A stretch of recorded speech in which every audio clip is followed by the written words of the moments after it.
Hello everyone, and thanks for joining me again. Today we're going to venture to the Walls of Jericho in Alabama. It's at the border of Alabama and Tennessee.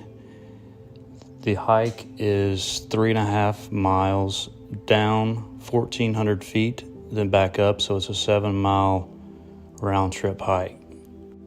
Once you actually enter the Walls of Jericho, you are in Tennessee from the Alabama side. The intense hike is definitely worth it. Something I really haven't seen in person before as far as the beauty of it, and you just feel like you're in a different world. This certain county in Alabama has the most cave systems, what they call cave systems, in the entire U.S. Here's some plumbing still actively working in the building. If you were to go with geology on this one, it was all formed naturally by water, this perfect so-called natural amphitheater. The problem with that is you have perfect half-circle amphitheater caused by water, 90-degree angles, straight lines, blocks, then you have circles everywhere, indented in the rock. So you have circles, ovals, 90-degree angles, etc. All caused by Mother Nature, they say, from millions of years ago. They say this spot was found by a traveling, preacher, minister, in the late 1800s, and he discovered this. Why does it always seem like everything was founded in the 1800s? That's somewhat of a mystery, isn't it? Or another idea would be possibly there was an extreme cataclysm a little before that.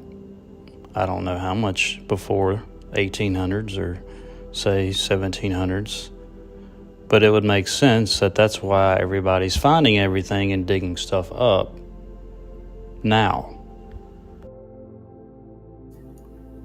They'll tell you briefly that this is all caused, all these pockets, circular indentions in the rock are caused by water. Water dripping is actually what it says. I'm gonna say no on that. Closer shot of that piece. And if you think logically, water is not going to do this over millions of years. First of all, millions of years is just ludicrous. So they just put a dripping narrative on it. A little bit better showing this on this shot here. All kind of crazy designs all through this amphitheater.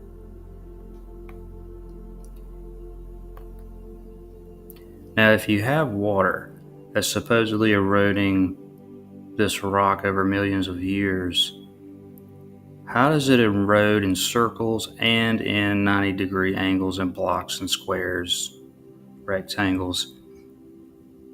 How does that happen? And how does that happen when water normally doesn't pour over any of this stuff here, unless there's like a flash flood or something like that? You have huge blocks in the back, all the way down.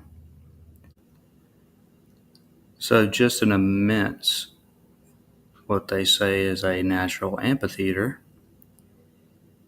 But all I see is blocks, squares, and if you look closely here, you can see where it's really damaged on this line. So you have this thin layer of the building left over. This is all just damaged. Here in certain spots, you'll start to see this stuff on top. Walking along, you'll see all this stuff just merged with it, completely different material than this. Pretty good spot of that stuff here. You can almost see it just oozing down. It's like an obsidian. They call obsidian here. I'm not sure, but another circle with another one in the middle there. This stuff was just splattered everywhere in this certain area. If there was any place that was called natural, this place certainly looks anything but natural. So many things going on here. Why do you think they call them walls? Because they were probably actually walls from structure. If you're somewhat new to the channel, that's my main thinking. I never say I'm completely right. If I see something else, I'm willing to change my mind. But that's all I see every time I go out. What looks like structure, very heat, electrical damage structure. That could be something else too, along with the heat. It could be frequency, vibrations. A lot would probably go into what we're seeing today. I can 100% without a doubt say that geology is a fabrication. It's an indoctrination, along with all the historical lies too, obviously. It all goes together to keep us in the dark. That's why we all got to keep asking questions, never stop. We've all come way too far at this point, because no matter what, none of this stuff makes sense in what we're seeing, no matter what it is. It could be history, geology, archaeology, just you name it. Because in reality, those title heads of those subjects are not asking the right questions. I don't mean to put a big broad brush on all those figures that are doing this, because there are some out there that do see something's up and something's wrong, and they are asking questions. But for the most part, most of them are not, and then just in it for the money.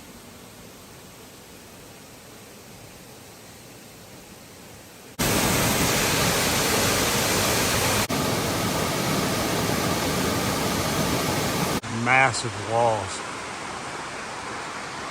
all the way down. Along the trail here, this certain rock has just been devastated and melted, it looks like. A little bit of actual nature crawling around that day. Here's the terracing effect. You have levels after level going up. Much of everything is very uniform and squared off and 90-degree angle. You have this big squared off block.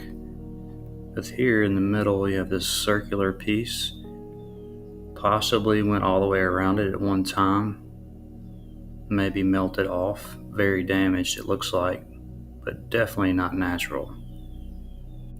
Millions of years old, but somehow it forms walls, blocks, and lines in all. Here you can see 90 degrees. The terracing, more of what they call water dripping and forming all this. Sure. Pretty cool spot here. Just water pouring out of this rock. Spots like this, to me, it's closing in on itself. These possibly were openings or even archways, but it's a severely damaged form right here. Here, 90 degrees. If you can imagine 1 second, all this building is coming down over itself, melting down, not sedimentary lines. So I guess the water just picks certain spots to form all these circles and holes. It's not going to do it here or here. And then it's going to make this a natural amphitheater, right? Sure. You can see it just kind of flowing down over itself here. Block lines, brick lines, structure lines. The whole thing was a building. Monstrosity. Here's some red left here. See, this is natural right here. These lovely flowers. This is not natural. Just looking at this, how can you ever say water formed this circle right here? But when it hit, it formed blocks, squares. Makes zero sense because this whole thing was structure. It's just what it looks like to me, just shooting the breeze. This was something else here. Right in the middle of this big block boulder, you've got this circle, quartz looking. You can even see the line going through it here. So if you zoom in right here in this area, it's a few feet drop here. But the top of this, you can see how it's a little different than this. It's coming over right there. Down here, you have a little 90-degree going on. You can see a little line here. It's all flooding over on itself.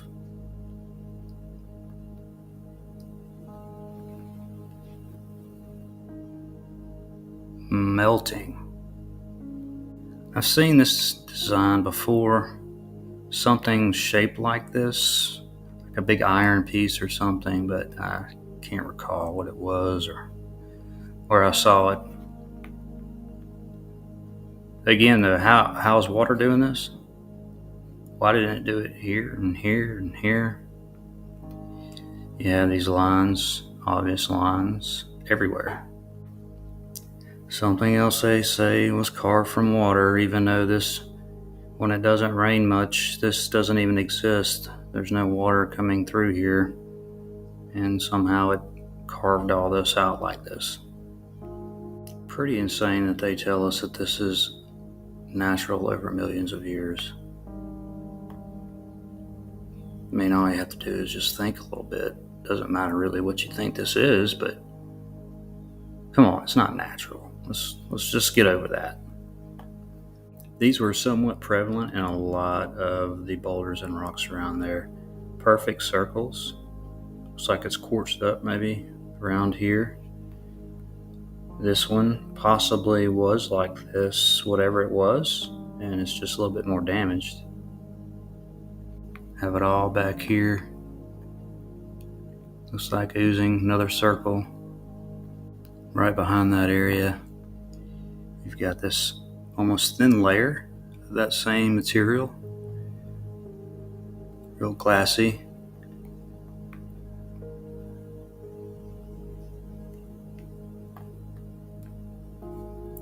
You have almost 3 or 4 different materials here. You have this up here, then it turns to this color, this white, and then you have this.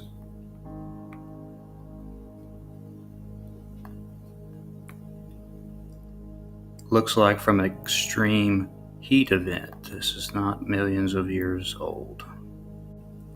These sporadically, you can just see this different material everywhere. Almost like an explosion, and it just splattered it everywhere. I'm not saying that's how that happened, but there's just spots here and there, some more than others. Water did all this, right? Huge building melting on itself. You can see the lines of it here coming over on itself, melting down. This was a spot where it was real blackened, not from any kind of nature or anything like that. I would think it's just from whatever happened. Charred, possibly. Just super flat. Almost like it was a building. Like somebody poured concrete right here. Just about, and they got step down, step down, step down. Keeps going down a little bit. A little terracing. It's called structure. If you said anything looks melted, this looks melted right here. And of course you got your straight lines here, all underwater. Walls around this place, just immense. It's 200-foot walls around this whole place. Walking by this on the trail, and looks to me as this thing was straight up, squared off, flat up top and down, and possibly has caved in, melted in from whatever time it happened.